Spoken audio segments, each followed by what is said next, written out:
மைஃபேம் என்று சொல்லக்கூடிய யூடியூப் சேனலில் வாரம் இனிய வாரம் என்ற ராசி பலன் நிகழ்ச்சியில் வார வாரம் சந்தித்து கொண்டு இருக்கக்கூடிய நேயர்கள் அனைவருக்கும் இனிய வணக்கம். அதே நேரத்தில் சப்ஸ்கிரைப் செய்யாதவர்கள் இந்த சேனலை சப்ஸ்கிரைப் செய்து கொள்ளுங்கள். உங்கள் நண்பர்களுக்கும் இந்த விஷயத்தை எடுத்து சொல்லுங்கள். அரிய பல தகவல்கள் கொடுத்து கொண்டு இருக்கிறோம். இதையும் பார்த்து நீங்கள் பயன்பெறுமாறு கேட்டுக்கொள்ள வேண்டும் என்ற எண்ணத்தில் நாங்கள் இந்த நிகழ்ச்சியை நடத்தி கொண்டு இருக்கிறோம் என்பதை சொல்லிக்கொண்டு வாருங்கள் இந்த வார ராசி பலன்களை பற்றி பார்ப்போம்.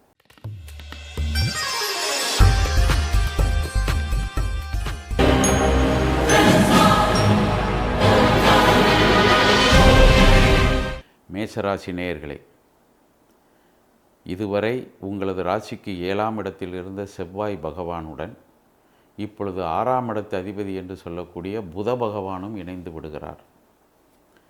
புத பகவான் நரம்பு சம்பந்தமான நோய்களை கொடுக்கக்கூடியவர். இரத்த அழுத்த சம்பந்தமான நோய்களில் உள்ளவர்களுக்கு ஏதாவது சில கொழுப்பு சம்பந்தமான விஷயங்களில் நரம்புகளில் அடைப்புகள் ஏற்படலாம், கைகால் சோர்வடையலாம். இது பொதுவாக உள்ளது தான். அப்படி இருந்தால் உடனடியாக மருத்துவ சிகிச்சைகள் செய்து கொள்ள வேண்டும் என்பதை தெரிந்து கொள்ளுங்கள்.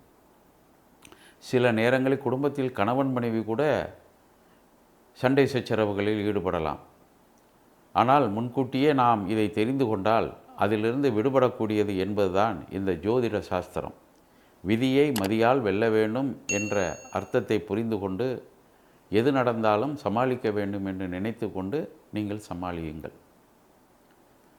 ரிஷபராசி நேயர்களே, இந்த வாரமும் ராசிக்கு அதிபதி 4ஆம் இடத்தில் சுக்கிரன் கேது பகவானுடன் இணைந்திருக்கிறார். இது ஒரு அற்புதமான அமைப்பு தான்.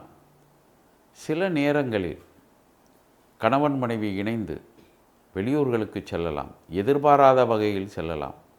பிரிந்திருந்த கணவன் மனைவி சேர்ந்து வாழக்கூடிய ஒரு நிலையும் உருவாகலாம். குழந்தைகள் மூலமாக சேரக்கூடிய வாய்ப்புகளும் உண்டு. அதே நேரம் உத்தியோகம் பார்ப்பவர்கள் கணவன் மனைவியாக இருந்தால் ஒரு நல்ல சுற்றுலாவுக்கு செல்லக்கூடிய வாய்ப்பும் இந்த வாரத்திலே உருவாகும். பதவி உயர்வுகள் ஏதாவது எதிர்பார்த்து இருந்தால் அதுவும் ஏற்படலாம். ஒரு சிலருக்கு ஜாதகங்களும் பலமாக இருக்க வேண்டும். உத்தியோகம் பார்ப்பவர்கள் சற்று கவனமாக இருக்க வேண்டும். காரணம், உத்தியோகம் பார்க்கக்கூடிய இடம் என்று சொல்லக்கூடிய இடத்திலே இருக்கக்கூடிய கிரகங்கள் வலிமையான கிரகங்களாக இருந்தாலும் கூட சில நேரங்களில் தடுமாற்றங்களையும் கொடுக்கலாம் என்பதை தெரிந்து கொள்ளுங்கள். மிதுன ராசி நேயர்களே, 4ஆம் இடத்தில் இருந்த ராசிக்கு அதிபதி 5ஆம் இடத்திற்கு சென்று விட்டார். 5ஆம் இடத்திலே அவர் செவ்வாயுடன் இணைந்து காணப்படுகிறார். செவ்வாயும் புதனும் இணைவது நோய்களைத்தான் அதிகமாக கொடுக்கும் என்பது ஜோதிட சாஸ்திரம். இருந்தாலும் இதை நாம் தெரிந்து கொண்டோம் என்று சொன்னால் நோய்களில் இருந்து விடுபடலாம். குறிப்பாக வீட்டிலே வயதானவர்கள் யாராவது இருந்தால் அவர்களுக்கு கூட நோய்கள் வரலாம். இதை நீங்கள் சமாளிக்க வேண்டும். நல்ல தொழில் அமையக்கூடிய வாய்ப்புகள் இருந்தாலும் கடைசி நேரத்தில் அதில் ஏதாவது சிறிய குழப்பங்கள் வரலாம். இதற்கெல்லாம் காரணங்களை நீங்கள் முதலிலே தெரிந்து கொள்ள வேண்டும். எதனால் இவைகள் எல்லாம் ஏற்படுகிறது என்பது உங்களால் தான் ஏற்படுகிறது என்பதையும் தெரிந்து கொள்ள வேண்டும். எந்த விஷயத்தை மற்றவர்களிடம் ஷேர் பண்ண வேண்டும் என்பதை புரிந்து கொண்டு செயல்பட்டால் எந்த குழப்பமும் எப்போதும் வராது என்பதை இந்த வாரத்திலே ஒரு படிப்பினை மூலமாக நீங்கள் தெரிந்து கொள்வீர்கள். கடகராசி நேயர்களே, ராசிக்கு அதிபதி வாரத்தில் ஆரம்பத்தில் 2 நாட்கள் 8ஆம் இடத்திலே இருக்கக்கூடிய கிரகத்துடன் இணைந்து இருக்கிறார். ராசிக்கு 8ஆம் இடத்திலே அவர் போய் அமர்ந்திருக்கிறார். வரக்கூடிய பணவரவுகள் கடைசி நேரத்தில் ஏதாவது தடைகளுடன் வராமல் நின்றுவிடக்கூடிய வாய்ப்பு இருக்கிறது. யாருக்காவது கடன் கொடுத்து இருந்தால் அந்த கடன்களை வாங்குவதற்கு இப்பொழுது கிடைத்துவிடும் என்று நினைத்து சென்றால் அதிலே சிறிய தடைகள் ஏற்படலாம். எனவே இந்த மாதிரியான தடைகளை எல்லாம் விளக்குவதற்கு நீங்கள் தெய்வ வழிபாட்டிற்கு முக்கியத்துவம் கொடுக்க வேண்டும். திங்கட்கிழமைகளில் சிவாலயங்களுக்கு சென்று சிவபெருமானை வழிபாடுகள் செய்யுங்கள். உங்களுடைய பிரச்சனைகள் படிப்படியாக தீரும் என்பதை இந்த வாரத்தில் தெரிந்து கொள்ளலாம். அதே நேரத்தில் மாலை வேளைகளில் நவகிரகங்களில் சனி பகவானையும் வழிபாடு செய்யுங்கள். வாழ்க்கை சிறப்பாகவும் இருக்கும். சிம்ம ராசிக்காரர்களே, தைரிய ஸ்தானத்தை குரு பகவான் பார்த்திருக்கிறார்.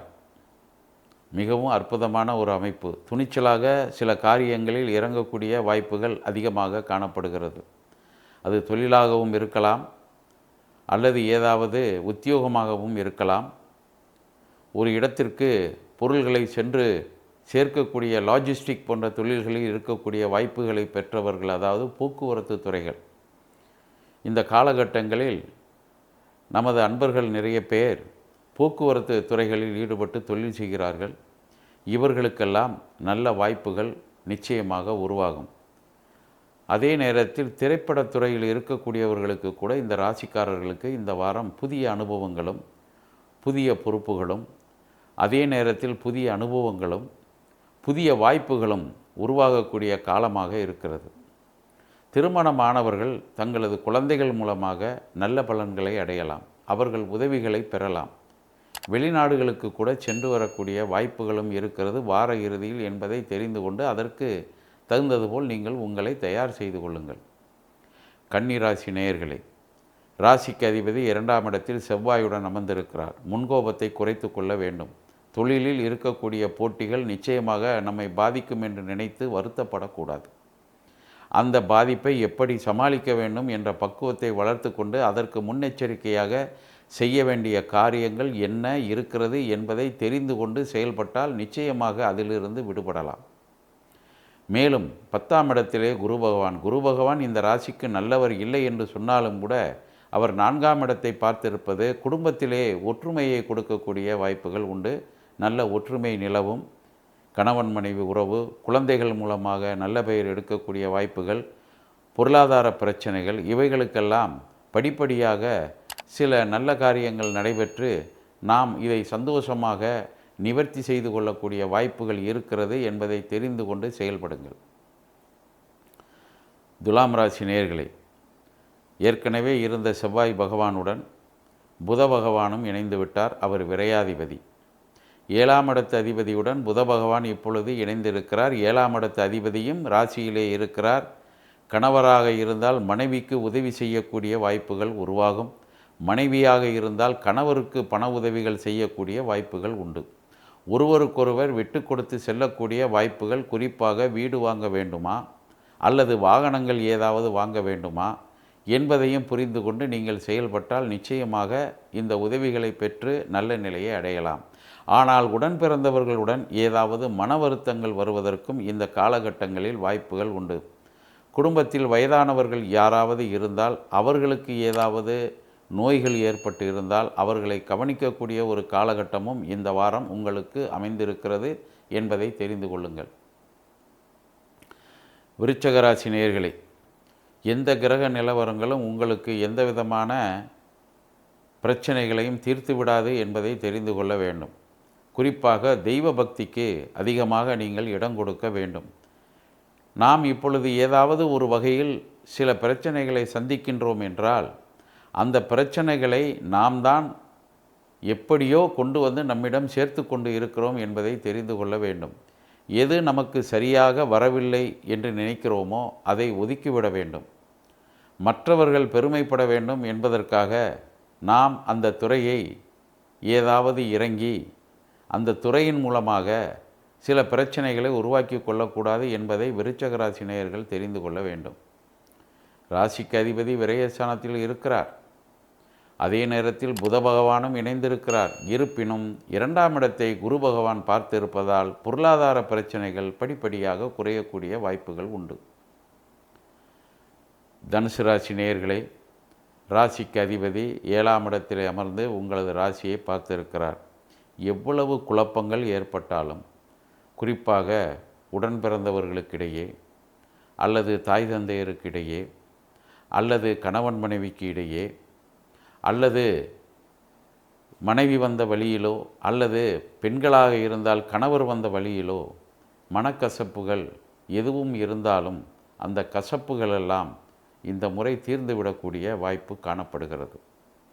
காலையில் எழுந்தவுடன் வீட்டிலே இஷ்ட தெய்வங்களை வழிபாடுகள் செய்துவிட்டு முன்னோர்களையும் வழிபட்டுவிட்டு தெய்வ சிந்தனையுடன் வேலையில் இறங்க வேண்டும்.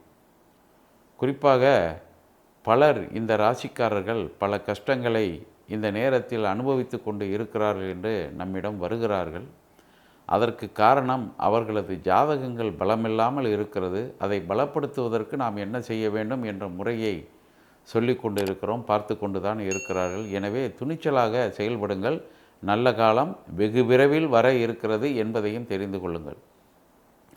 மகர ராசி நேயர்களே, வெளியூர் பயணங்கள் ஏதாவது உங்களுக்கு காத்திருக்கிறதா?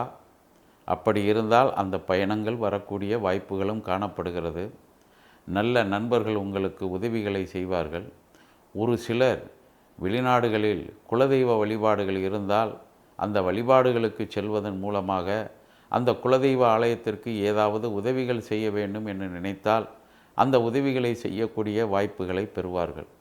அதன் மூலமாக குலதெய்வ வழிபாட்டில் ஏதாவது குறைகள் இருந்தாலோ அல்லது குறைகள் இல்லாமல் இருந்தாலோ எதிர்காலத்தில் அந்த குலதெய்வம் உங்களை நிச்சயமாக பல வழிகளில் காப்பாற்றி முன்னுக்கு கொண்டு வரும்.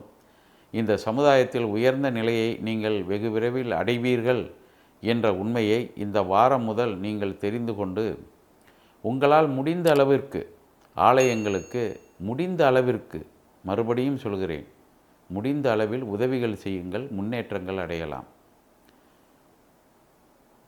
கும்பராசி நேயர்களே, தொழிலில் போட்டிகள் கிடையாது என்று தான் சொல்ல வேண்டும். ஆனால் உடல் நலத்தில் சற்று கவனமாக இருக்க வேண்டும். தாய் தந்தையரின் அரவணைப்பு நிச்சயமாக உண்டு. மகர ராசியைப் போல் இந்த கும்பராசி நேயர்களும் ஏதாவது ஆலய வழிபாட்டிற்கு முக்கியத்துவம் கொடுத்தால் நன்மையாக இருக்கும். ஆலயங்களில் ஏதாவது குறைகள் இருந்தால் உங்களால் முடிந்த உதவியை செய்து, பண உதவியை செய்து அந்த குறைகளை நிவர்த்தி செய்யுங்கள். வீட்டிலே இருக்கக்கூடிய பெரியவர்களின் ஆலோசனைகளையும் சில நேரங்களில் கேட்டு தெரிந்து கொள்ளுங்கள். உங்களுக்கு தெரிந்த விஷயங்களை மற்றவர்களுக்கு சொல்லிக்கொண்டு இருக்கின்ற பொழுது சில நேரங்களில் எந்த விஷயத்தை சொல்ல வேண்டும் என்ற உண்மையையும் தெரிந்து கொண்டு செயல்பட வேண்டும். சில நேரங்களில் அவர்களே உங்களுக்கு ஏதாவது இதன் மூலமாக சில தொல்லைகளை கொடுக்கலாம் என்பதையும் இந்த வாரத்திலே ஒரு நண்பர் உங்களுக்கு தெரியப்படுத்துவார். அவரிடம் கவனமாக இருக்க வேண்டும். மீனராசி நேயர்களே, எப்போதும் போல் கிரக நிலவரங்கள் அமைந்து இருந்தாலும் கூட மனதிலே சிறிய குறைபாடு காணப்படுகிறது. காரணம், குரு பகவான் உங்களது ராசிக்கு அதிபதி அல்லவா? அவர் நல்லவர். அவர் மற்றவர்களுக்குத்தான் நல்ல ஆலோசனைகளையும் பொருளாதார பிரச்சனைகளையும் அதே நேரத்தில் நல்ல நிலைமையையும் வாழ்க்கையில் உயர்ந்த இடத்தையும் கொண்டு போய் சேர்த்து விடுவார். தனது ராசிக்கு எந்த விதத்திலும் குறைகள் வராமல் பார்த்து கொள்ளக்கூடிய வேலையையும் அவர் செய்வார் என்பதை தெரிந்து கொள்ளுங்கள். எனவே உங்களுக்கு தெரிந்த பாதை எதுவாக இருந்தாலும் அந்த பாதையில் சரியாக செல்வதாக இருந்தால் குரு பகவானின் அருள் உங்களுக்கு தொடர்ந்து பின்னாலே வந்து கொண்டு இருக்கும் என்ற உண்மையை தெரிந்து கொள்ள வேண்டும். நீண்ட காலமாக குடும்பத்திலே கணவன் மனைவிக்கு இடையே கருத்து வேறுபாடுகள் இருந்தால் அந்த கருத்து வேறுபாடுகள் களையக்கூடிய வாய்ப்பையும், ஒருவருக்கொருவர் சந்தித்து அமைதியாக அமர்ந்து பிரச்சனைகளை பேசி தீர்த்து கொள்ளக்கூடிய ஒரு நிலையையும் இந்த வாரத்திலே நீங்கள் உருவாக்கி கொள்ள வேண்டும் என்று சொல்லிக்கொண்டு மீண்டும் உங்கள் அனைவரையும் அடுத்த வாரத்தில் சந்திக்கும் வரை நன்றி கூறி விடைபெறுகிறேன். வணக்கம்.